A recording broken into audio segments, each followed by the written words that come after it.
কিয়ামতের কতগুলো আলামত বলছিল, যেই আলামতগুলো প্রকাশ পেলে আল্লাহর নবী বলছে মানুষের মাঝে ফারতাকিবু ইনদা যালিকা রিহান হামরা, লাল আগুনের বাতাস আযাব হিসাবে আসবে, ওয়া জালজালাতান ভূমিকম্প আসবে, ওয়া খাসফান ভূমি ধসে যাবে, ওয়া মাসখান চেহারা বিকৃত হবে, ওয়া কাসফান পাথরের বৃষ্টি বর্ষণ হবে।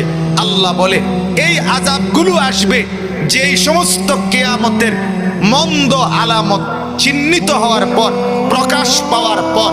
এর মধ্যে চারটা বলছে নবী এরকম। এক, ওয়া আতা আর রাজুলু ইমরাআতাহু, যে ব্যক্তি তার স্ত্রীর গোলামি করবে। ওয়া আক্কা উম্মাহু, মার নাফরমানি করবে, মার নাফরমানি করবে, বিবির গোলামি করবে। বিবির গোলামি, শুধু টাকা উপার্জন করা এটাই জিম্মাদারি, টাকাটা বুঝায় দেওয়া। এইবার লোডা বদনা বালতি দাও কুড়াই একেবারে ফাঙ্গাস তেলাপিয়া দৈন্যতা কাঁচামরিচ এবুড়ি কিনবো, এবুড়ি কিনবো। এবারে যদি একটা বদনাও কিনে আনে, এরপরও মহিলা বলবে তোমার কোনো চয়েসে নাই, এটা কোনো কালার হইলো।